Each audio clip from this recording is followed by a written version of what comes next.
life is no thrill. It's worse than nil.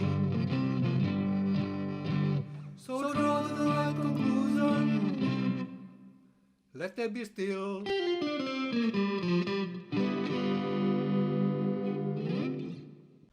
Welcome to episode number 75 of the Exploring Antinatalism Podcast, a podcast showcasing the wide range of perspectives and ideas throughout antinatalism as it exists today, through interviews with antinatalists and non-antinatalist thinkers and creators of all kinds, now running 4 years strong. I'm your host, Amanda Sukenick, and today I'm speaking with Professor of Philosophy at Padre Isla Secondary School in Spain and author of the new book, El maldito regalo de nacer, un ensayo antinatalista, which translates to The Cursed Gift of Being Born, an antinatalist essay, Miguel Ángel Castro Merino. And joining us today to assist with translation between Miguel and I is Mr. Fernando Montes Pazos. Thank you so much for making this interview possible, Fernando. Porque esa es nuestra gracia en el jesuita aragonés. Curiosamente, a veces he aprendido más filosofía en lengua con las coplas de Jorge Manrique que con tal. O sea, Fernando, que un poco por ahí, te lo pone tan mal, Ceorán, que dices, hostia, para arriba, no puede ser tan mal. Y vamos a engañarnos.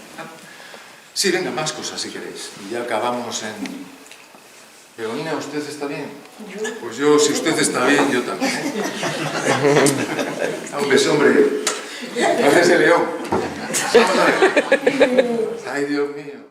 Welcome to the Exploring Antinatalism Podcast, Miguel and Fernando. Miguel, what a pleasure it is to have you with me here today on the Exploring Antinatalism Podcast. It is always a great joy for me to speak with new antinatalist philosophers. I have, of course, only just recently become aware of you and your work due to the extremely recent release of your new book, which is right here, The Cursed Gift of Being Born.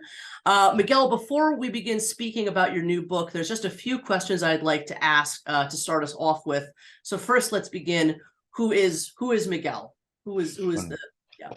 Bueno, pues antes de entrar en materia, que quiere hacer unas cuestiones preliminares. La primera, ¿quién es Miguel Ángel Castro Merino? Bien, thank you, Amanda, for it. Bueno, es muy difícil contestar quién soy yo, pero desde luego que soy una persona que tuve la suerte de estudiar filosofía y era muy distinto a lo que me ofrecían otras materias, porque como que estaba todo ya, en otras materias era todo muy claro, ¿no? Y en filosofía te someten un poco a las dudas de la existencia. Entonces soy una persona que me pregunto muchas cosas. Okay, he says that he was very lucky to study philosophy because in other subjects the answers were clear cut, but in philosophy it makes you always wonder and question things instead of taking them for granted. Miguel, why are you an antinatalist? ¿Por qué eres antinatalista? Bueno, lo primero, más que antinatalista, yo diría que soy una persona que está pensando muy seriamente que la vida tiene muchísimo que ser reflexionada.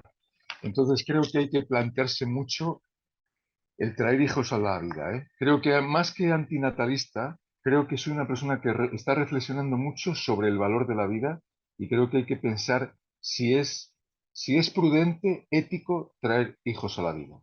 Okay, rather than anti-natalist, he considers himself a person who questions the value of a life because it is something which we usually take for granted. And before bringing a child to this world, I think that we ought to consider or pose a question whether it is an ethical thing to do. Beautiful answer. Thank you so much. When did your interest in the subject of antinatalism first begin, and why do you feel that antinatalism is such an important subject? What is it about antinatalism that you found to be so inspiring? ¿Por qué crees que es la cuestión del antinatalismo una idea tan importante ¿Y qué es lo que has encontrado en ella de inspirador? El antinatalismo es una corriente que surge en un momento donde los seres humanos tienen mucha conciencia de ser y del dolor. Si no hay conciencia de ser y del dolor, el antinatalismo no existe. Y por otra parte, afortunadamente, los métodos anticonceptivos, los métodos pues, de parar un poco la procreación, nos hacen ser mucho más prudentes a la hora de traer de una forma gratuita hijos al mundo. Okay, antinatalism, antinatalism, sorry, is actually a reflection on the essence of being and the essence of pain too. Unfortunately, something which makes us humans different from other creatures is the fact that contraceptive methods offer us an opportunity to be able to have control over bringing children to the world. All right, wonderful. Outside of antinatalism, what are your other areas of philosophical and academic interest? Del antinatalismo, ¿cuáles son tus otros campos, Sí. tus otros intereses académicos? Bueno, actualmente estoy trabajando muchísimo sobre una crítica a la psicología académica, una suerte de antipsicología. También estoy trabajando en el tema de la existencia, en la crítica política y todo lo que tiene que ver con la inteligencia emocional de los seres humanos, de cómo se relacionan entre ellos. Si quieres, luego te lo digo. All right. Actually, he is working on a criticism to academic psychology. It could be considered a sort of anti-psychology essay. Apart from that, he is also doing some criticism on politics, on the political conception, and also on the fact of existence, how do the way they interrelate with each other. An emotional intelligence. An emotional intelligence too. Y también una cosa muy importante, el concepto entre vida y muerte, la proximidad entre la vida y la muerte. Okay, also the distance between, the close distance, in fact, between life and death. The concept of life and death are not so clear cut. Amazing. So a very wide range of philosophical and academic interests, and so I assume a lot more books, a lot more works on the way. So that's very exciting. Excellent. So this newest book, the cruel gift of being born, is not your first book, from what I understand. So can you tell me some more about your previous books? Is this your first book on antinatalism? In fact, I had assumed that, but I wasn't totally sure. Bueno, que si, que si es este, aparte de que has escrito otros libros, pero pregunta si es este tu primer libro específicamente sobre el tema del antinatalismo. Hace unos años, mientras escribía surgió un embarazo que fue una novela filosófica que se titula No me pidas nacer, que es las cartas. He says that previous to that, he wrote a philosophical novel, so to speak, whose title was, in Spanish, No me pidas nacer, Don't ask me to be born, which, well, he has an imaginary conversation with his unborn child. And it's going to be, there's going to be a second edition soon. Shortly. Oh, amazing. Okay, I didn't know about that. Can you tell me more about that? Si puedes decir algo más acerca de... Sí, es lo has dicho, ¿no? Es una carta así pues extensa de unas 200 páginas en la cual pues el padre está feliz de no haber traído a un hijo aquí para que vea las guerras, el desamor, el descontento, la infelicidad. It's a, roughly speaking, it's a 200-page letter in which the father shows his happiness to his unborn son for not having brought him here, so that he doesn't have to suffer all the wars, all the discontent, all the pain of existence. That sounds amazing. Well, I hope you don't mind me asking now, are you at all familiar with Because I Love You, You Will Not Be Born by Julio Cabrera? It's a novel. Si estás inspirado en el libro, en la obra de Julio Cabrera. En la novela, sí. En la novela. Sí. En la novela no, ni la leí, ni siquiera leí Carta a un no nacido de Oriana Fallaci. Uh-huh. He had when he wrote that book, he hadn't even read the novel, and he hadn't read which is the title again? Sí, de Oriana Fallaci, una carta a un no nacido, creo. Letter to an Unborn Child by Oriana Fallaci. He hadn't read that either. After. A coincidence. Yes. Afterward, but so you've since. Pero mucha coincidencia vi luego. Mm-hmm. Sí, vi mucha coincidencia con Oriana Fallaci. But after that, he says that he saw a great area of the coincidence was quite remarkable between his own writing and Oriana Fallaci's. Amazing. Okay, amazing. Yes, we'll speak more about Julio Cabrera later. I'm glad that you're familiar with his work. I did see reference to him in. Sí. Good. Espera, que en este libro Julio Cabrera me ha inspirado mucho.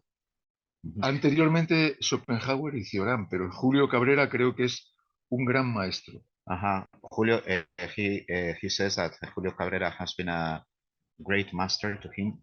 Before Julio Cabrera, there were Schopenhauer and Cioran, but he recognizes the value and the influence of Julio Cabrera. Excellent. I'm happy to hear that. Yeah, Julio is an amazing antinatalist and has been a guest on Exploring Antinatalism, incidentally. And I'll send you a link, Miguel. His interview is in Spanish, so you might enjoy that one. Que también Julio Cabrera ha estado invitado. Sí, quiero ponerme en contacto con él. He says he would like to contact him. I'll help you with that. I have his contact information. I'll make sure that happens for sure. All right, wonderful. Thank you so much. Is your antinatalism informed or grounded in any one normative theory? For instance, quite a number of antinatalists are negative utilitarian. However, many, like Julio Cabrera, are deontologists. Where does your antinatalism fall within these perspectives, if at all?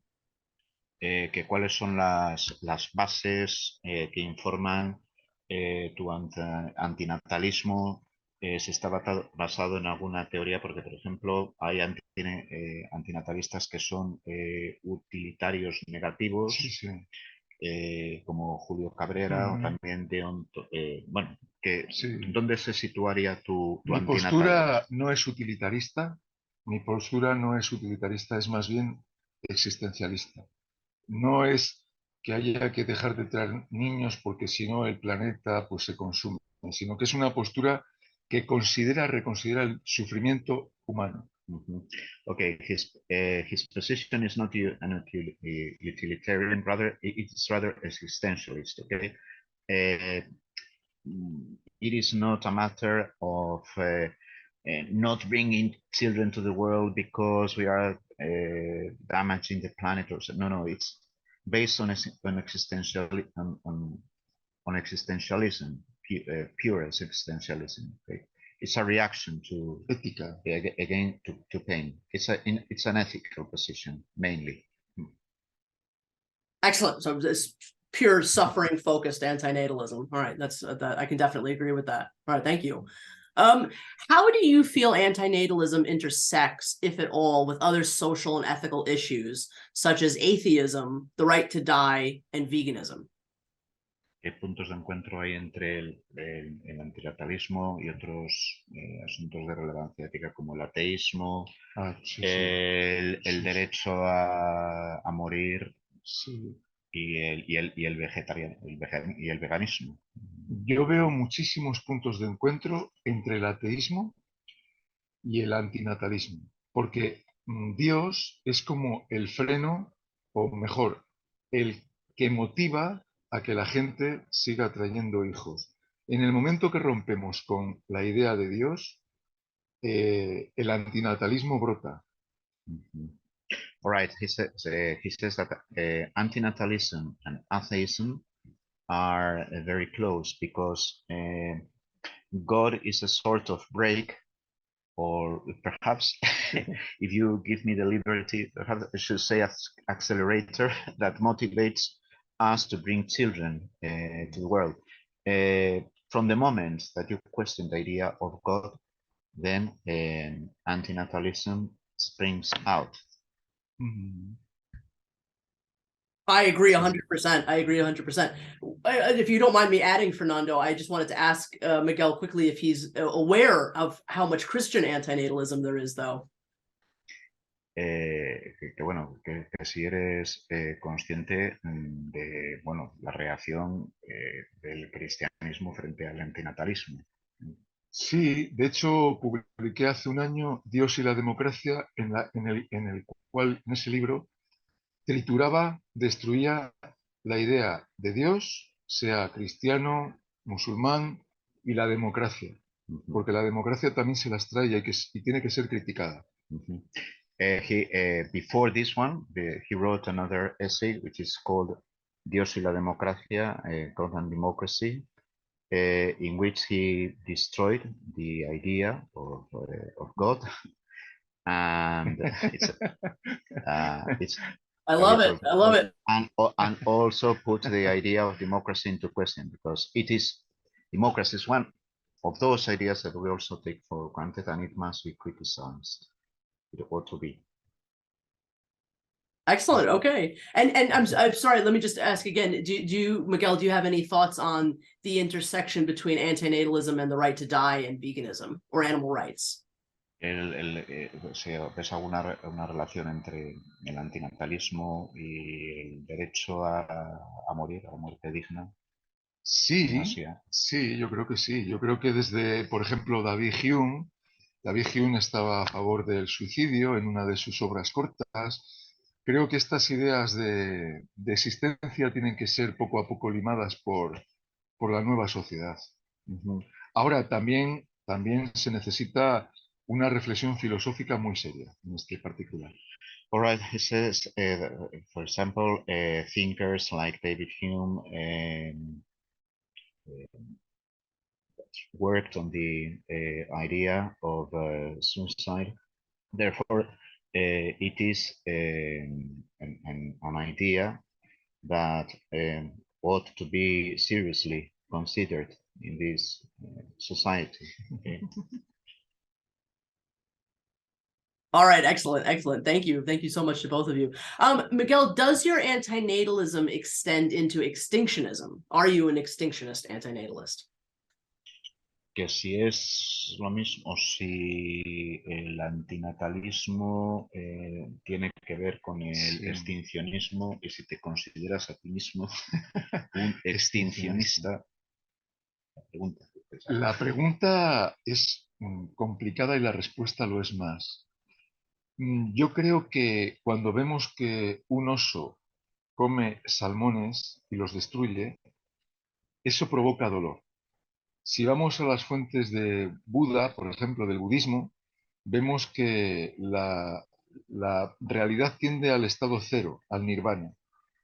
Ojalá hubiera habido extincionismo, pero una vez que estamos aquí, como seres conscientes tenemos que pensar lo que hay. Es un gran problema filosófico, no fácil, pero desde luego que el antinatalismo no se corresponde totalmente con el extincionismo, pero tiene mucha relación, que luego podemos ver. Okay, he mentions the example of a bear eating, hunting and devouring salmon, which is a terrible thing indeed to see. Another philosophies or religions like Buddhism have focused on this idea of the cardinal idea of Buddhism is the idea of extinction, and of course there is an important overlapping between antinatalism and extinctionism to a great extent. But you wouldn't consider yourself an extinctionist? Si te considerarías a ti mismo extincionista. Eh, Well, sorry, there is something else I forgot, and it is that once we are here, we have to be content with what is going on. Existence is a fact, whether we like it or not. We are here for good. Okay, all right, great. Quiere decir para siempre. Sí. No para bien. Sí. All right, thank you so much. Thank you so much. As you may know, some antinatalism is anthropocentric in that it only deals with human procreation and human extinction, while other forms of antinatalism are sentiocentric in that their concern extends to all sentient life forms, both their birth and their extinction. What are your thoughts on anthropocentric versus sentiocentric antinatalism, and where do you fall in those two camps? Bueno, algunos pensamientos antinatalistas son antropocéntricos en el sentido de que solamente se ocupan de la extinción de la especie humana, mientras que otros son sentiocéntricos, en el sentido de que abarcarían todas las formas sintientes de vida, ¿no? ¿Cuál es tu posicionamiento en torno a estas dos perspectivas, antropocéntrico? I can even articulate the word in Spanish, versus sentiocéntrico. Bien, por lo que decía antes del oso y del salmón, la existencia, una vez que la pensamos, muchos hacen una valoración muy positiva de existir. Es mejor ser que no ser. Yo no considero que sea mejor ser que no ser. Esa reflexión me lleva a postular que mejor, como dice Benatar, no haber sido, y que todas las formas sintientes, por mucho que crean que tienen, bueno, pues mejores réditos o beneficios viviendo, tal vez sería mejor que no existieran. Pero claro, seres como nosotros, tan pequeños, individuales, no podemos cambiar todo el planeta en ese sentido. Okay, all right. We normally, or many people, consider that it is better being than not being, but perhaps we should reconsider that. He goes back to the example of the bear and the salmon, but the fact is that we as human beings our power is very limited, and we cannot change the fact of existence. The only thing we can do is to question whether, in fact, it is if existence is actually such a good thing. Right. Okay. So let me ask this: you wouldn't want to put antinatalism into practice, right? Like, if should nobody have children, and would extinction be acceptable if that happened, if we all sort of just agreed to a voluntary no more children? Si piensas que habría cómo se podría poner ese antinatalismo cómo se podría llevar a la práctica, si realmente es planteable el no tener más niños. Claro, políticamente es inviable, pero creo que hay que educar.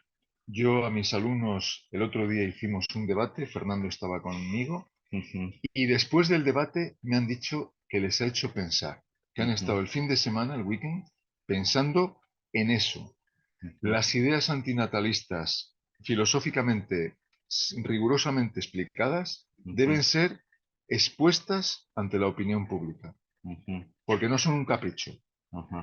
All right. He says that education plays an essential role.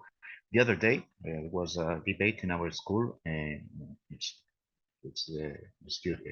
was attended by the students, and after the debate, some students told him that the debate had made him think and reconsider certain things that ought to be put into question, ought to be analyzed, because we often take them for granted.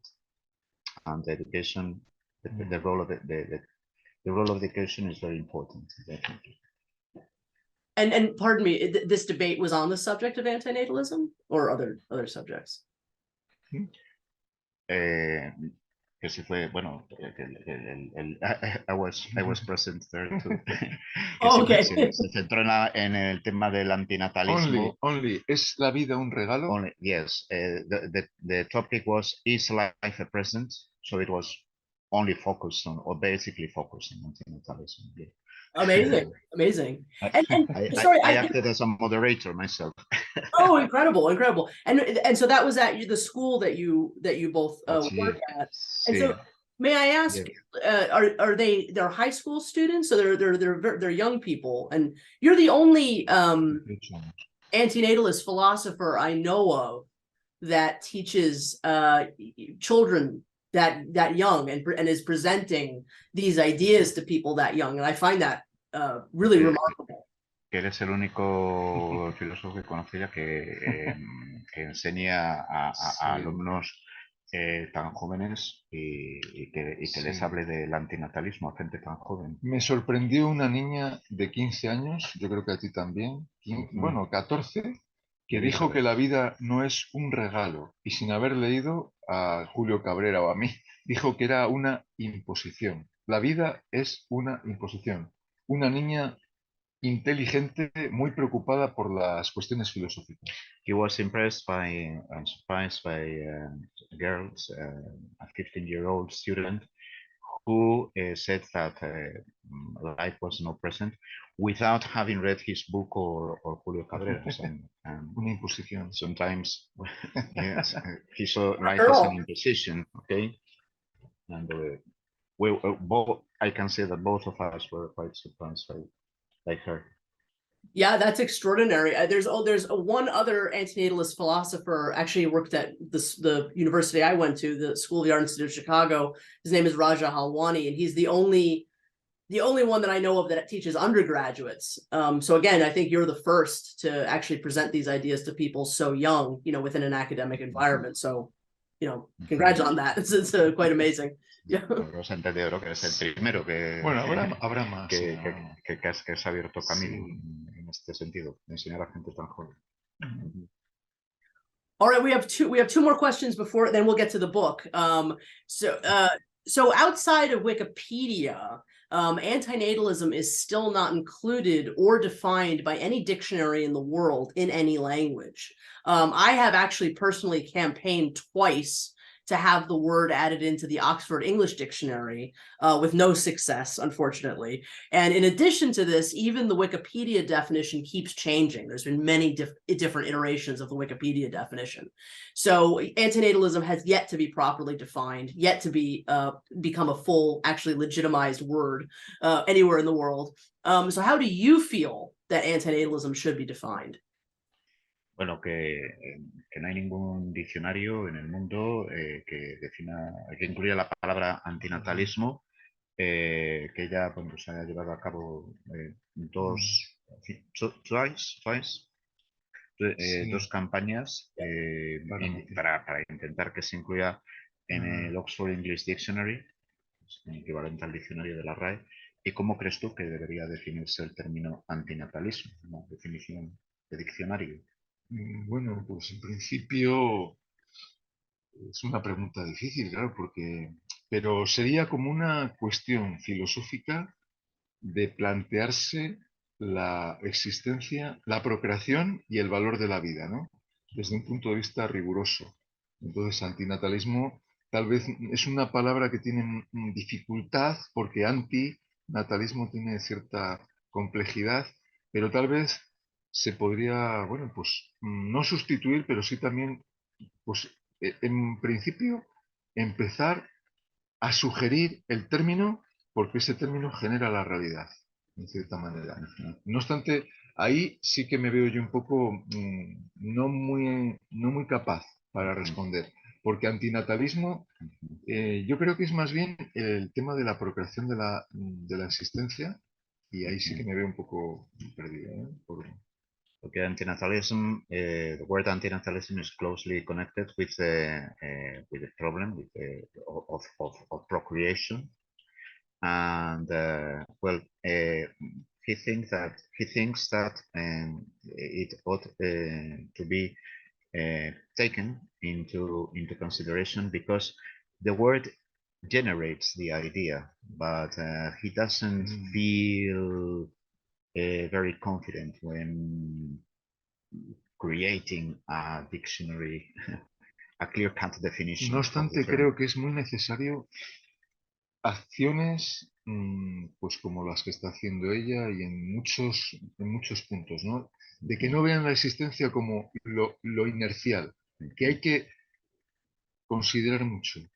Yes, he thinks it is important to do campaigns like the ones you mentioned before, and try to make people conscious that existence is not something that we ought to take for granted. That we must question things, okay, as they are. I 100% agree, absolutely, and I also have to say, I mean, I agree. I mean, how to define the term is so complicated because this thing just keeps on getting more and more. Yeah, it just keeps getting bigger and bigger and bigger, and what it includes and what it should say, it just gets more and more complicated, and there's so much disagreement between antinatalists about what it means, you know, just amongst us, not let alone people who don't agree with it. So it's a very complicated thing. Es un tema un complejo que tiene muchas aristas Sí, y que, tiene muchos cada campos uno... y muchas relaciones. No obstante, dile que yo puse un ensayo antinatalista porque sabía que iba a tener más tirón, aunque mis compañeros del trabajo me miran con menos cariño. Okay, he says that he added the subtitle "An Antinatalist Essay" because he thought that it would explain better the content, the idea which rules the book, so to speak. But one of the negative, unexpected effects is that his workmates seem to be slightly offended with him. Well, that is hard to avoid with dealing with a subject like this, but kudos, you're very brave for using the word, and it's very, very important that people use the word antinatalism. It has to get out there, especially if we want to get it into things like dictionaries and find legitimacy. Voy a quedar sin amigos. Sí, pero que ha sido muy valiente. Sí, que me voy a quedar sin amigos.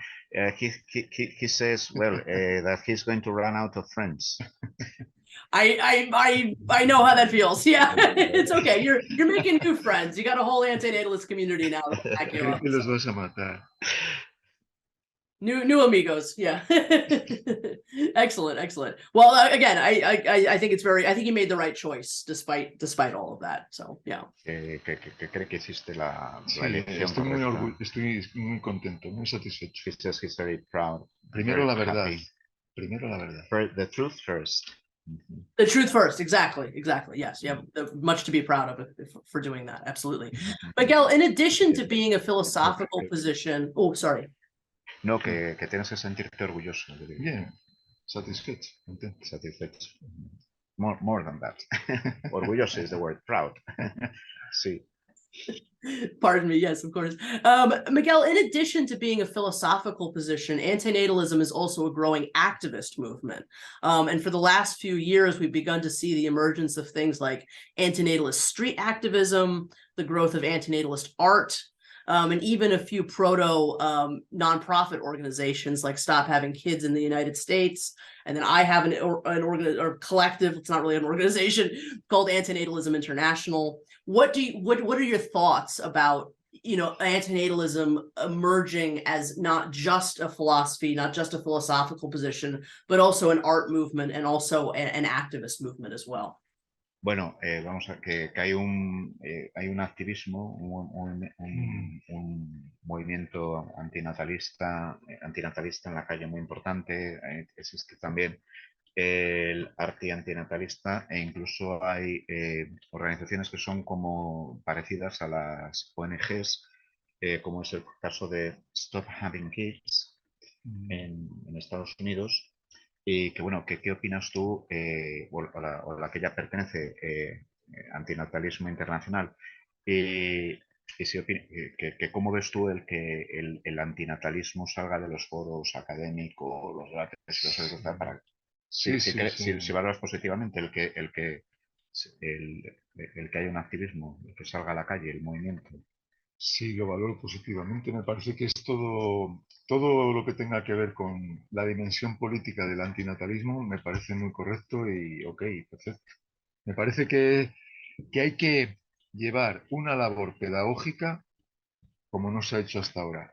Y por otra parte, en este sentido, me gustaría decir también que mucha gente que es muy pronatalista, luego a la gente que tiene nacidos no les hace ni caso, ¿no? A los compañeros de trabajo o a la gente que nos rodea.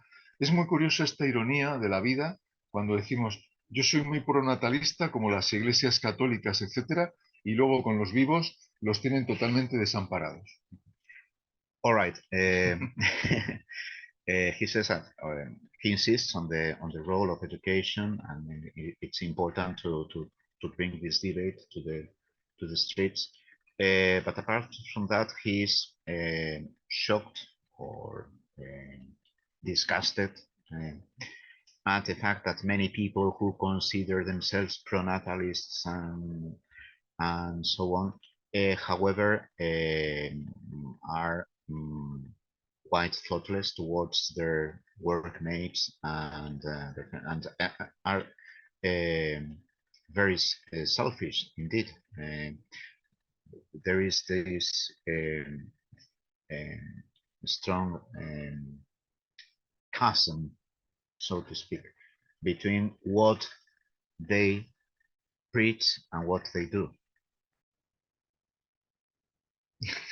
Absolutely. So would you agree that, considering that, you know, the power that pronatalism has, the antinatalism has to be fought on like many sides, right? Like education, activism, and art. Would you agree with that, Miguel? Sí, ¿crees que, bueno, que dado que la fuerza, el poder que tiene el movimiento pronatalista, pues sí, el antinatalismo tiene que desplegar, digamos, todos los medios que tiene a su alcance, educación, activismo, arte, para Yo creo hacerse fuerte? Creo que en este siglo es el siglo del, aunque no lo crea la gente, del antinatalismo. Corrientes filosóficas, algunas a las que yo pertenezco, desprecian este tema, lo creen superado, pero están equivocados, porque cada vez más va a haber más resurgimiento del antinatalismo que no es nuevo en la historia. Incluso yo me siento un poco proscrito por este tema. Okay, he says that in his opinion, this is going to be the century of antinatalism, and he mentions he mentions the fact that despite all the opposition, antinatalism is gaining force, is gaining strength by the day, and that we are on the verge of a big change in this field. Y además, Amanda, generalmente se hace un catecismo pronatalista, ya desde las iglesias, creced y multiplicaos, y falta como el antagonismo, ¿no? El meter la cuña socrática de si es bueno hacer nacer a otros e imponerles una existencia que no han pedido. Okay, he criticizes the fact that there is a pro-natalist catechism, and he thinks it is necessary to create an opposite, an anti-natalist catechism, so to speak, in order to introduce the Socratic peg, okay, Yeah. and make people reflect on the subject from another angle, from the opposite point of view to the traditional one. I agree 100%. It's the antinatalist voice. You're 100% correct. It's growing every year. It's emerging. It's such an ancient idea. That's the funny thing. It's been around for such an incredibly long time. So the question of why now is kind of an interesting one, and I don't have a good answer for that. But it's definitely growing, and it's definitely time. And Bueno, que aunque ha habido filósofos antinatalistas desde siempre, que el hecho es que la idea está cobrando fuerza. Sí. Que bueno, otra cosa es analizar el porqué, pero que es un hecho. Vamos. Vi que en nuestra tradición española tenemos autores de primera, como Calderón de la Barca, Gracián, aunque desde un punto de vista cristiano, incluso, bueno, pues sí, las coplas de Jorge Manrique, que tienen una potencia antinatalista tremenda. Lo que pasa que está el filtro de Dios.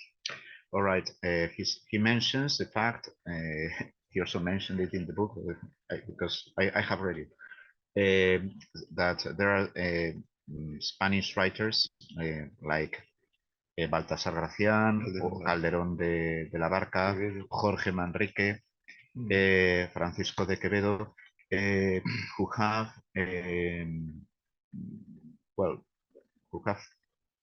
not focused on the idea of antinatalism. The idea obviously didn't exist, but who have insisted in questioning the value of existence, although they do it from a Christian perspective, but they put into question the value of life from long centuries ago. Y si quitas a Dios, se va directamente al antinatalismo. If you remove the idea of God, it leads directly to antinatalism. 100% with you on that one. So let me, I would love to get the names of those authors later on from you, because, you know, I wanted to say, I know so little about the history of antinatalism in Spain. I think you are maybe the first Spanish antinatalist I've ever met. If you allow me to make to introduce some of these authors, like Jorge Manrique, have been, or Calderón de la Barca, have been translated. There are very good English translations of them, and the best translation of Calderón de la Barca that I know of was, well, Gracián too bad. The best translation of Calderón de la Barca is, we owe it to an American translator, precisely Henry Wadsworth Longfellow. Schopenhauer tradujo Gracián. Also Schopenhauer translated Baltasar Gracián. He was a priest. He was a but all right, there were very important connections between their ideas. Amazing. I would love to read their work. Absolutely. Thank you for letting me know about them. I'm always curious to know some of the, you know, antecedents to this way of thinking. So that's fascinating. Do you know of any other contemporary Spanish antinatalist thinkers other than yourself? Do you know others? You know, are you aware of any kind of antinatalist community at all in Spain? Otros pensadores antinatalistas aparte de ti mismo, españoles. Hay un programa de radio que se llama Joan Cátaro, es un hombre de Barcelona y tiene por ahí algún programa de temas de estos. Luego hay gente que una vez que ha visto mi libro quiere hacer el doctorado, filosofía, el doctorado con mi libro, etcétera, y me han mandado mensajes. Y luego también tengo algún amigo, incluso en Canarias, de anarquismo antinatalista, que se llama así, que, bueno, siempre los libros que yo he publicado, y a Julio Cabrera, a Benata y a todos estos. Hay movimientos por ahí, hoy por hoy atómicos, pero que posiblemente luego se unan. Okay, there is there are people who have tried to contact him through messages after they have heard about his book, who even want to write their PhD dissertation on antinatalism. There is always another man, I have forgotten his name, se me ha olvidado el nombre del el que tiene un programa de radio en Barcelona. Sí, Juan Cátaro. Joan Cátaro, he has a podcast in Barcelona similar to your program, and also there is another philosopher right in the Canary Islands. Okay. Sí, anarquismo antinatalista, que quedó muy agradecido de mi novela No me pidas nacer porque le ayudó para no tener hijos. Who read his previous novel, the novel we talked about before, No me pidas nacer, Don't Ask Me to Be Born, and who expressed his gratitude to him because it illuminated him not to have any children. And there more people have. Anarquismo antinatalistas en Facebook. Se llama así, anarquismo antinatalista. Escribe así. And this contact in the Canary Islands, his nickname on Facebook is Antinatalist Anarchism. Oh yes, okay, I know that person. Yes, what beautiful. Okay, there is one person I actually forget. I always forget because he's actually German, but he writes in Spanish and lives in Spain. Is Miguel Steiner? Are you familiar at all with Mr. Miguel Steiner? He's a good friend of mine. En el libro lo cito y lo tenemos aquí en la biblioteca pública y lo leí. Y sí, hay ciertas conexiones con Miguel Steiner. He quotes him in his book, in the bibliographical reference. At the end, he is also in the public library, and he says, yes, there are certain coincidences. Beautiful. Okay, wonderful. Thank you. All right. Well, now I would love to ask you a little bit about your book, but in English, it's The Cruel Gift of Being Born. I so wish that I could read it. Unfortunately, the language barrier prevents me. I so hope that there will be an English translation of not only this work, but your other antinatalist works at some point, because I'd absolutely love to engage with them more fully. But yes, I'm just curious to know anything and everything that you can tell me about the book. I mean, how did the process of writing it begin? When did you first get the idea? If you can tell me a little bit about its contents, I'm so curious to know anything you'd like to tell me about it. Bueno, que ella, en primer lugar, que lamenta mucho no poder leer el libro debido a las barreras lingüísticas, pero que le interesará mucho saber, bueno, cómo surgió la idea, cómo creció el libro, y bueno, aunque es difícil, pero un breve resumen de sus contenidos. Bueno, pues surgió por la experimentación del propio sufrimiento. Surgió por la experiencia del propio sufrimiento personal y luego ver el dolor reiterado de los que me rodean, que aunque disimulan bajo las series, los programas de televisión, todos los contenidos con películas, novelas, rehúsan el cuestionarse la existencia, porque mientras estén entretenidos no sufren, no sufrimiento, ¿no? De momento eso y luego. It sprouted, say, as a reaction to pain when he realized or became conscious of the pain around him, although this pain sometimes is silenced because people try different kinds of distractions, like watching series on TV and so on, because deep inside it refused to question the value of existence. It's an uncomfortable question, an uncomfortable issue. Y luego del libro Amanda, el libro, aunque tiene muchísimos así capítulos y bueno, está vertebrado, tiene una hace un énfasis muy grande entre la estética y la ética. Una cosa es que la vida es wonderful, bonita, bella, hermosa, y otra cosa es que la vida siempre es o hacer dolor, causar dolor a los otros o recibir dolor.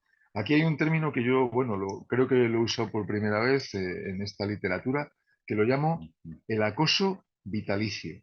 No es un acoso puntual, ¿no? Es un acoso desde el momento, desde el mismo útero, ya estamos siendo condicionados, manipulados, pese a los engaños que nos traemos para disimular ese condicionamiento. Es una cadena de condicionamiento brutal. One of the aspects of the book, which are a sort of spine the book, is the difference between the ethical, the aesthetical, and the ethical approach. There is no question that the world is a beautiful place, and there are many beautiful things in the world, but as we analyze it more in depth, sorry, but ¿Sí? I'm afraid I have lost track of que después, no, que después de lo de la diferencia entre el enfoque estético y el ético, sí, que añadiste a continuación. Bueno, que estamos constantemente ahí siendo llevados. Bueno, los condicionamientos brutales que tenemos ya desde el útero. Yes. Yes. No. Sí, Another important. Yes. Sorry. I have just remembered that one key concept that he thinks he's the first person to use this term is the term perpetual harassment. Before we are born, or from the very moment we are born, we are subject to all kinds of dangers, pain, illnesses, and so on. And this is one of the cardinal concepts. Y luego que la idea, el libro también es una crítica a todos los movimientos que hay de la idea de felicidad, de persona, de humanismo, de feminismo, porque si los analizamos de una forma muy particular, vemos que hay mucho engaño. Eso de tratar a los demás como personas es un trampantojo, un truco, no sé qué. It's tricky. It's so slippery, a slippery consideration. He criticizes movements such as feminism, humanism, and many of these ideologies. Yes, which try to avoid sorry, but I have lost track again. ¿Pero cómo? que me he vuelto a perder. ¿Pero en español? Sí, no, sí, que tratar a los demás como personas o los derechos humanos, cuando vemos a los marroquíes o a la gente que está muriendo en las costas, en el mar, en los pueblos con hambrunas, es una infamia. Es vergonzoso no reconocer por lo menos lo malvados que somos. We got this humanism. It is sometimes quite hypocritical, because when we see so much suffering, the people, for example, who get drowned in the Mediterranean Sea when they try to cross to the Spanish or the Italian coast, and sometimes humanism is all right, but some people manipulate it as a way of ignoring or avoiding to think how cruel we can be to each other. There's a great deal of hypocrisy in much of these humanist movements. Extremely interesting. Can you tell me a little bit more about your harassment argument? Because I do think that might be unique to you. I mean, Gerald Harrison, I think, says something similarly. And so I'd be interested in hearing more about the harassment argument that you you're proposing. And I'm also curious if you could tell me a little bit about your thoughts on the other, standard philanthropic antinatalist arguments like asymmetry, risk, and consent. What do you think of those arguments in addition to your own? Bueno, que me gustaría que explicases un poco más la idea de acoso. ¿En qué consistiría básicamente este? Sí, el acoso vitalicio es la forma casi cotidiana de vivir. Por mucho que nos podamos engañar que somos libres, aquí voy a las corrientes de conductismo, observo que estamos condicionados, manipulados, incluso por nuestros gustos. Es decir, que creemos que hacemos las cosas porque nos gusta, cuando en el fondo son los deseos a los cuales estamos totalmente vinculados los que nos llevan. Desde ese punto de vista, en primer lugar. Okay, he says that harassment, perpetual harassment, is like an everyday. It's somehow like the air we breathe. Although we may have the illusion that we are free and that we make our own choices, in fact, we are strongly conditioned by the environment, social, and family, the educational medium in which we have evolved, and we are not conscious up to to what extent we are actually influenced, or however convinced we may be that we are free to make our own choices. This is the idea of perpetual harassment, basically. Sí. Y que es curiosísimo porque veo mucha conexión, Amanda, con el behaviorismo. Yo soy behaviorista skinneriano, una escuela de psicología americana. Soy también cada vez más anarquista porque creo que está muy relacionado. Por supuesto, ateísta.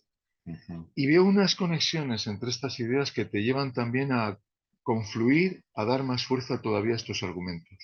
Okay. Ateísmo, anarquismo. He considers himself a disciple of Skinner and his behaviorist philosophy, and he also sees himself as an anarchist and a convinced atheist. I think that all these currents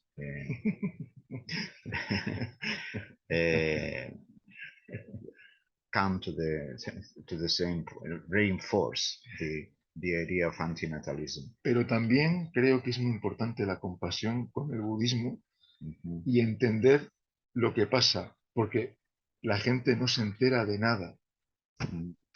And he also thinks that compassion, the idea of compassion, which is present in Buddhism, is also very important, and to awaken consciousness, because people are half asleep. They are not conscious of what's going on. All right, thank you so much for all of those details. I think my way of thinking personally has some connections with your perpetual harassment argument. So there's pieces of that I very, very much think are very, very solid. So fascinating. And let me ask again, if you don't mind, what are your thoughts on the other antinatalist arguments that are so common, like the Benatarian asymmetry, risk, and consent? What do you think about those arguments? ¿Qué opinas de los otros argumentos para justificar el antinatalismo, como pueden ser el riesgo, de una catástrofe nuclear, por ejemplo? Totalmente. Sí, claro, la gente cree, como decía Séneca, que va a vivir siempre. La gente piensa que va a vivir siempre y nunca piensa en los riesgos del mañana. Vivir así es una forma muy alocada de vivir. He considers, like Seneca said, that we think that we are going to live forever, and that is by no means true. No and, piensan. and it is a thoughtless way of living. By the way, I remember. Yes. May I make a? I remember that in one of the chapters of the book, he said, maybe he doesn't remember himself, that when someone asks you what is the purpose or why not bringing a good argument for not bringing children to the world, he says something that so that they never get charred could be a good answer or a possible answer. So that they never get charred, like burned? Yes. Yes, that's definitely a good argument. One of them, one of many. Yes, one of many. Thank you for that in detail. Absolutely. Miguel, so sorry. When we communicated on Facebook, I asked you at that time if you consider yourself an antinatalist philosopher, and you said yes, in the sense of both Schopenhauer and Emile Cioran. So I was interested in how both of them have influenced your antinatalism. Bueno, que cuando te preguntó si eras un filósofo antinatalista, dijiste que sí, en la línea de Schopenhauer y Cioran, y en qué medida te consideras discípulo de ellos. Hombre, pues, por ejemplo, Schopenhauer nos da unas pistas en muy pocas palabras, nos desvela muy bien dónde está el asunto, ¿no? Y como bebió de los españoles que antes dije, pues es un maestro de la sospecha, de decir, aquí hay gato encerrado, ¿no?, en la existencia. Porque detrás de el sexo, los placeres, la vida mundana de los yates, la gente que va con champán, etcétera, no hay más que espuma, nada. Okay, he says that Schopenhauer influenced him in as much as he was, in his turn, he was influenced by the previous Spanish writers that he mentioned before. And Schopenhauer teaches us to be suspicious of things that we often take for granted, because he says that under we may, however cheerful we can be with existence, and under the bubbles of champagne there is too much spray that we don't see. Y luego también Cioran no es un maestro menor, es súper importante y cada vez se va a notar más.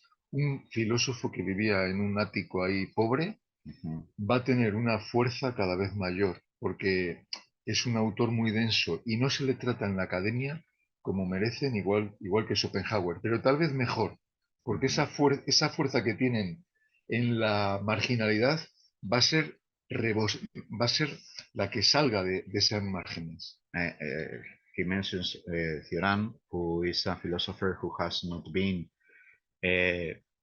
very widely or very well considered in academic circles, but his influence and his importance is growing by the day, and he thinks that Cioran is definitely going to be a very powerful influence in the future, because he's got a powerful voice.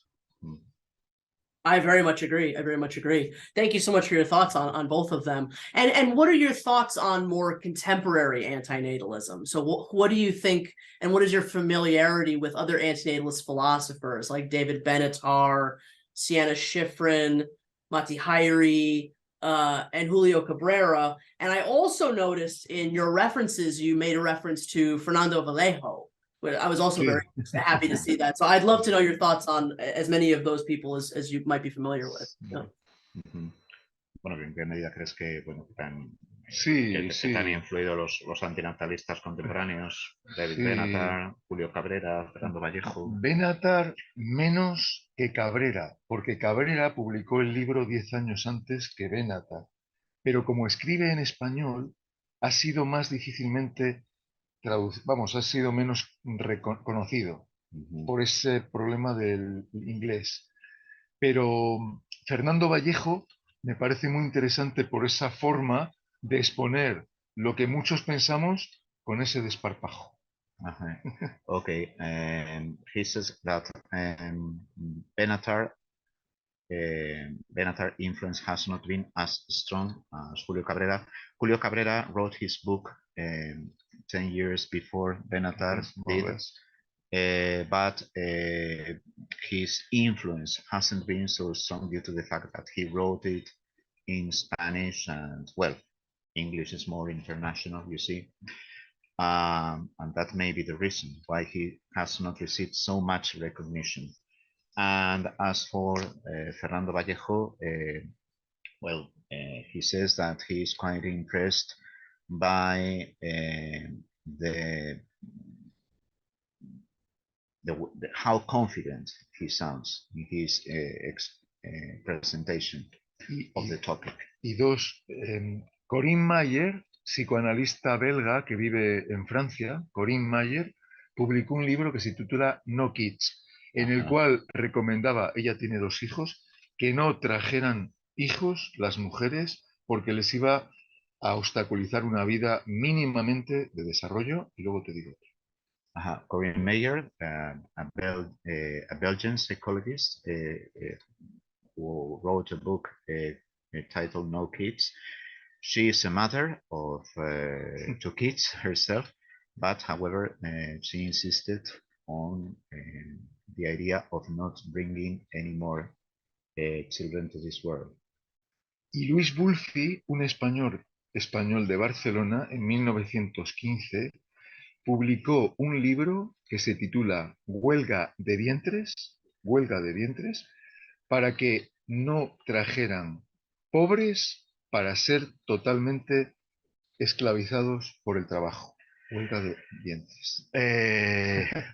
¿Cómo se llama otra vez? Luis Bulfi. And he also mentioned a Catalan writer, Luis Bulfi, who in 1915 he wrote a book called An Anarchist Philosopher. He was a doctor, professionally he was a doctor, and he wrote a very interesting book called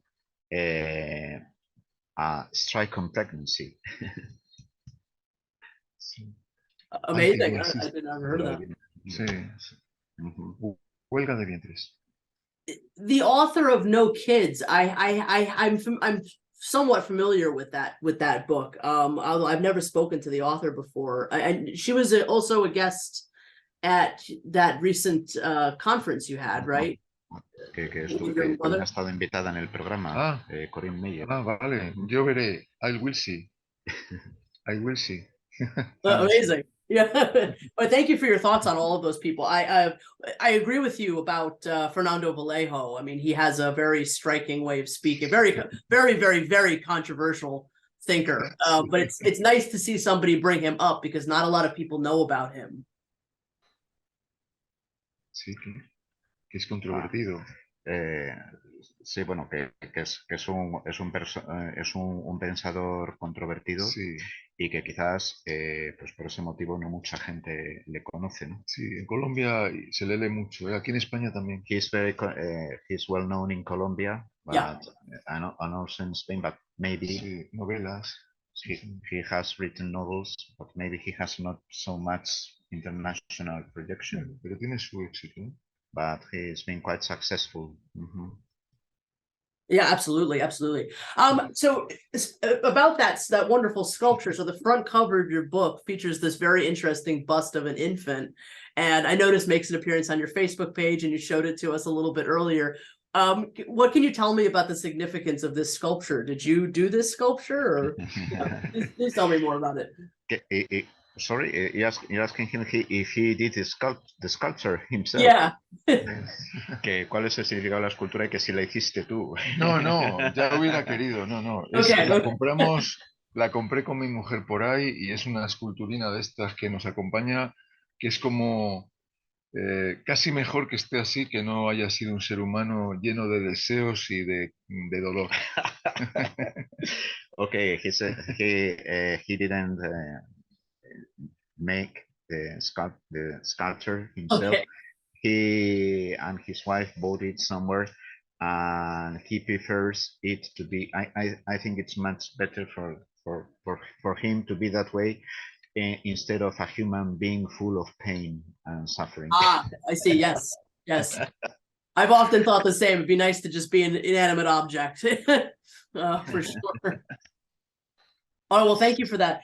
Miguel, you recently did this amazing lecture in promotion of the book, and accompanying you as part of that event was your own mother.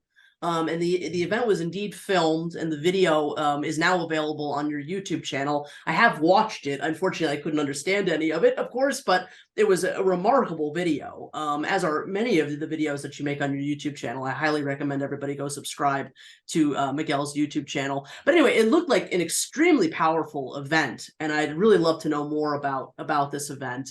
Can you tell me more about the event and what your mother's reaction was to being at this event and to the book itself?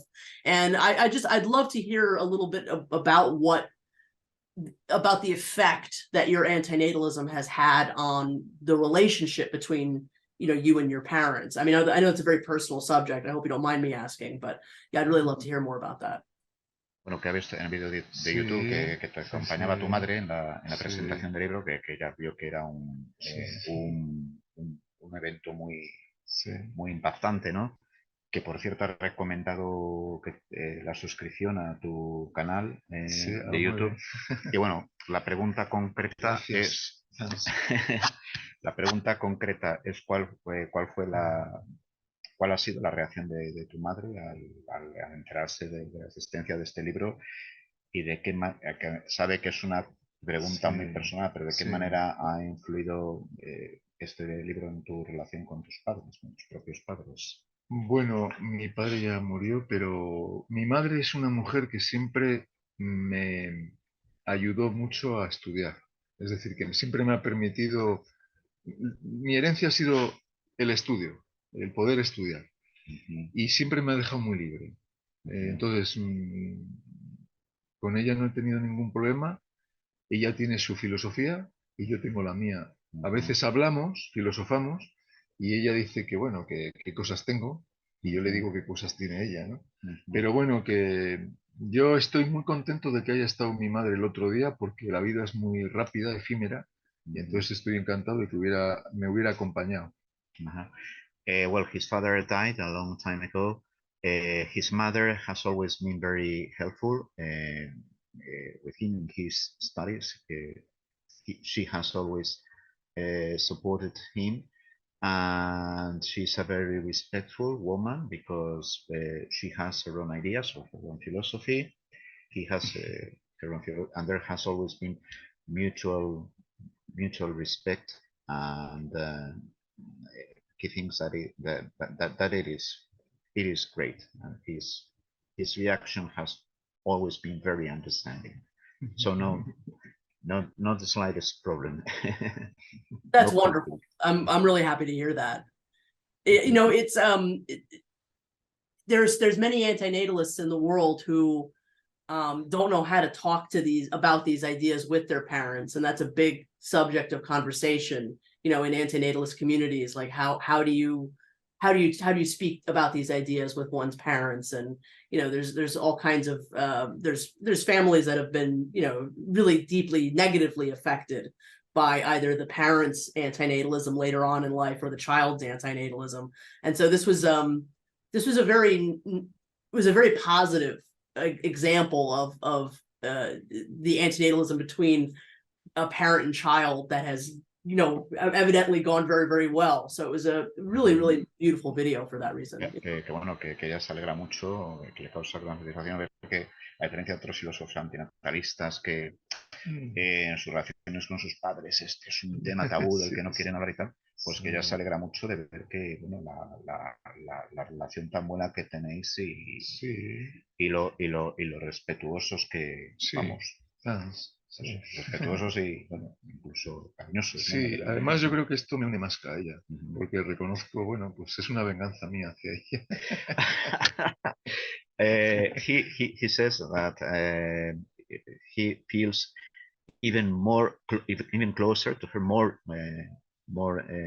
strongly united, and that he also says that he sees his attendance to the event as a sort of revenge on her. It's very, very positive, but very complicated, right? I totally understand that. Well, thank you for your insight into that. I mean, I really highly recommend everybody go watch that video. I think it's a very important one for sure. And it was very well attended too. Se puede poner en inglés. You can watch the video with subtitles in English if you wish. Oh, good. Okay, I didn't realize there was subtitles. Okay, I'll check that out for sure. So, and just a few more questions, Miguel. Thank you so much for both of you for your time. This has been a great interview. Antinatalism is, of course, an extremely controversial subject, and though its presence in academia is growing, that growth has been extremely slow, and there's still a great deal of work to be done towards antinatalism finding an acceptance and legitimacy that it so deserves within academic circles. You talked a little bit about this already, but what has your experience of articulating an antinatalist perspective been like within academia for you? Have you been met with much resistance? And how much of that reaction has been positive, and like what would you like to see happen? Like what does the future of academic antinatalism look like in your opinion? Bueno, que el antinatalismo pues lo mismo, pues que ha sido un tema tabú en círculos académicos, y que cómo valoras tú la reacción de los círculos académicos ante la idea del antinatalismo, y cómo crees que ésta se abrirá paso en esos círculos. Bueno, con publicaciones como esta y otras más, ¿no? Que poco a poco vayan viendo que no es un tema baladí, que no es un tema menor, y que es un tema, como decía antes, del momento. Es el tema, yo creo, que la gente no quiere mirar, ¿no? Es como en el libro, empiezo como en El nombre de la rosa, diciendo que hay un libro que no quieren mirar, el de Rishu, de Aristóteles, y ahí está un poco también, ya lo presento desde el principio, ¿no? Que es un tema que el bibliotecario no deja entrar a nadie, a Sean Connery ni a nadie, ¿no? Yes, he says that the future of antinatalism in academic circles, he thinks that it will grow, evolve little by little, and it is true that he has met a strong resistance, a strong opposition, and he sets the example of the name of the rose, and the image of the librarian who prevents anyone's entrance to the library. He doesn't allow Sean Connery nor anybody to enter. Okay, but he thinks that the idea will eventually thrive, will eventually prosper. However, the difficulties. Little by little, it soldiers on. But I agree with you. I think it will get. Instead of the difficulties, it will grow little by little. Yeah. All right. Thank you for your thoughts on that. I agree with you. I just wanted to ask a little bit about your YouTube channel. So you're making quite a lot of videos about antinatalism on your YouTube channel now. I'm curious what the reaction on YouTube has been to your antinatalist videos, and if you've been contacted by many antinatalists on YouTube about the videos you're making. You know, YouTube has been an incredibly important medium for antinatalists in the last 10 years. There's been an incredible amount of antinatalism happening on YouTube. So I'm curious to know, you know, if you found much success with your ideas there. Yeah. Sí, bueno, que de que has hecho muchos vídeos en YouTube en torno al tema del antinatalismo. YouTube obviamente es un medio de comunicación muy importante, y que si has contactado con muchos a través de YouTube, con muchos si te ha servido. Bueno, sí, ha empezado gente a ser más, digamos, a conectarse más conmigo. Me han pedido pues el libro de varias partes del mundo. Y creo que bueno, que más adelante a lo mejor tiene su repercusión. Desde luego que es un libro que está muy trabajado, no es un fruto de 2 días, ¿no? Como se puede ver, y que tú me has encarecido. Por ejemplo, mi amistad contigo se ha aumentado. Okay, oh, thank you. I'm quite thrilled. He says that through YouTube and other social networks, many people have contacted him, asking him, showing interest in the subject, and he also points out that he may have found opposition, but also he has had positive effects in as much as it has improved or increased his friendship with other people like myself. Y di que estoy muy agradecido porque hay una gente que me valora mucho la valentía. La valentía de haber escrito el libro, mucha gente me lo está reconociendo. O no mucha gente, pero la gente que me escribe me da mucha fuerza porque dicen, ole tus cojones. O sea, que qué bien. ¿Cómo se dice eso en inglés? He's very inspired by some people who have recognized the merit and the courage he has showed when writing the book. That they have said, "Ole maestro."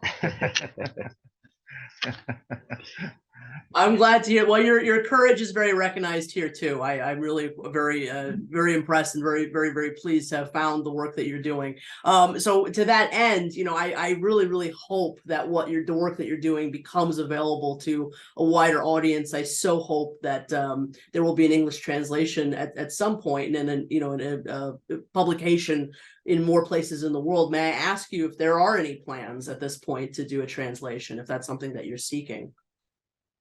Bueno, que a ella le gustaría que tu libro tuviera repercusión en el mundo, bueno, sí. I suppose not only the United States, but all the English-speaking world, y que sí, bueno, que sí estás contemplando la posibilidad de que salga una traducción al inglés de tu libro, pues para llegar a una audiencia mayor.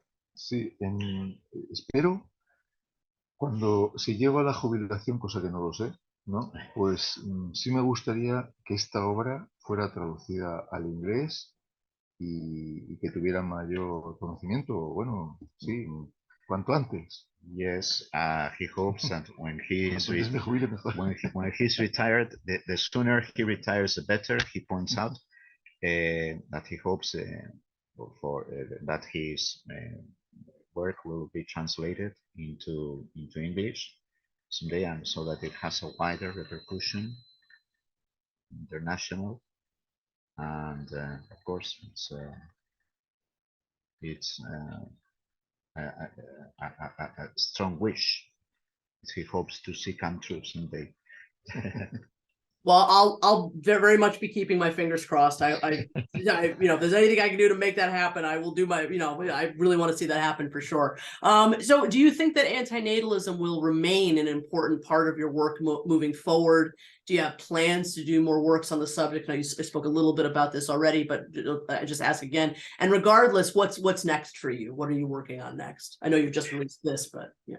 Bueno, si piensas seguir trabajando sobre el tema del antinatalismo e independientemente del antinatalismo, ¿cuál van a ser tus próximos trabajos o qué temas vas a tratar? Sí, bueno, tengo mucho interés en el tema de la existencia que antes había dicho.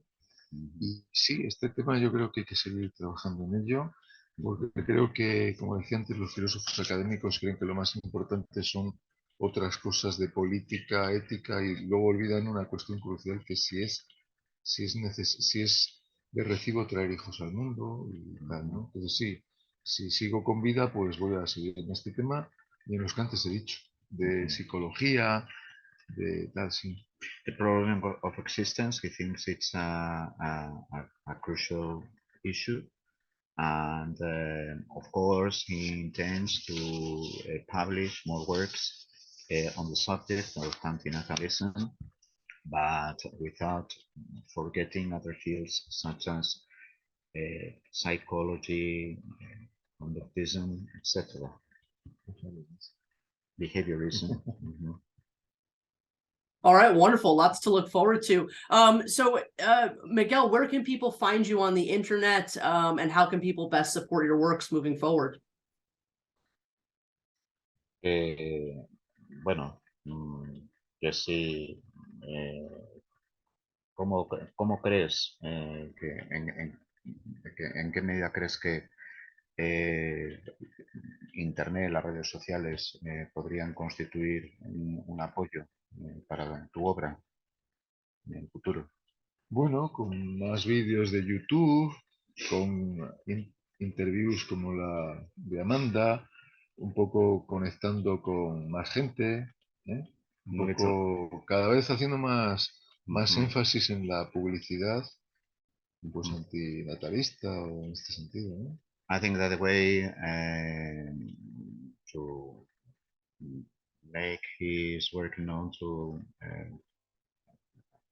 bigger audience is by uploading more videos to the internet. Dando la cara. Pacing. Poniéndose así, diciendo, esto lo pienso yo porque creo que es verdad.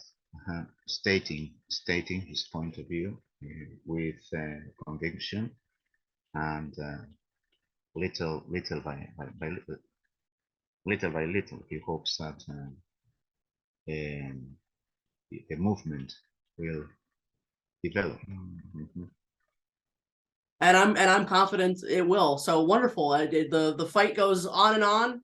And I'm just was so happy that you're in the fight with the rest of us and producing works. It's really a wonderful thing. Miguel, it's been such a pleasure speaking with you today. It's always really such a delight for me to meet a new antinatalist philosopher and one that's actively producing works. I'm so happy that you've begun to produce work on this subject and that you will continue to. I so look forward to seeing what you will produce in the future. I so hope that it will become available in not only English but other languages and in your YouTube videos as well. So thank you so much for being my guest today on the Exploring Antinatalism podcast. And Fernando, you as well, you have made this interview possible. So I cannot tell you how grateful I am to you for volunteering to do the translation between Miguel and I. Thank you so much. Thank you so much to both of you for being my guest today on the Exploring Antinatalism podcast. It's been nothing short of a pleasure.